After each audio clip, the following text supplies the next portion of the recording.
Hi friends, welcome to G square. Bombay cinema Mani Ratnam గారి దర్శకత్వంలో వచ్చిన 1995 నాటి సినిమా. ఈ సినిమాలో అరవింద స్వామి గారు, మనీషా కొయిరాలా గారు నటించారు.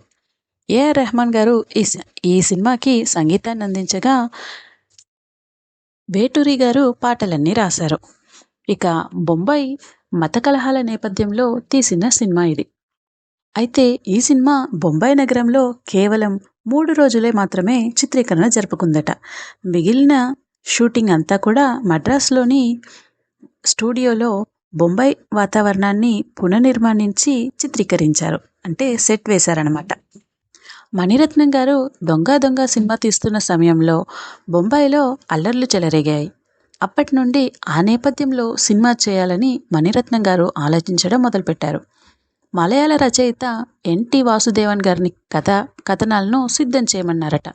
కానీ అది ఆలస్యం అవుతుండటంతో తనే స్వయంగా కథ సిద్ధం చేసుకుని తమిళంలో సినిమాగా తీయాలనుకున్నారు. మొదట ఈ సినిమాకు విక్రమ్ గారు అండ్ మనీషా కొయిరాలా వీళ్ళిద్దరితో ఫోటోషూట్ చేశారట. అప్పటికే మరో చిత్రం కోసం గడ్డం మీసం పెంచిన విక్రమ్ గారు ఈ సినిమా కోసం వాటిని తీయడానికి అంగీకరించలేదు. దాంతో రోజా సినిమాలో నటించిన అరవింద్ స్వామి గారికి ఈ అవకాశం దక్కింది. నారాయణమూర్తి పాత్రకు నాజర్ గారిని, బషీర్గా కిట్టిని ఎన్నుకున్నారు.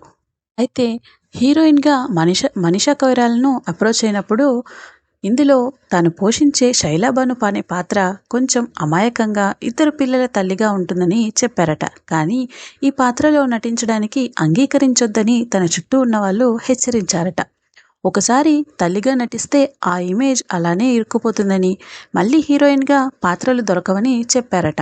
దీంతో ఒకానొక సందర్భంలో తాను ఇందులో నటించకూడదు అని గట్టిగా అనుకున్నారట. కానీ సినిమాటోగ్రాఫర్ అశోక్ మెహతా గారు మణిరత్నం గారి గురించి అవగాహన కల్పించడంతో ఆయనతో పనిచేసే అవకాశాన్ని వదులుకోవద్దని సూచించారట.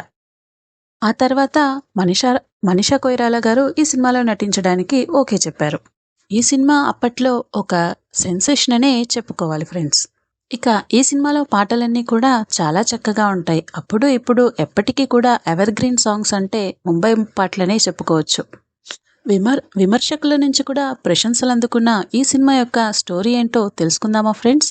శేఖర్ ఒక సాంప్రదాయ బ్రాహ్మణ కుటుంబానికి చెందిన యువకుడు.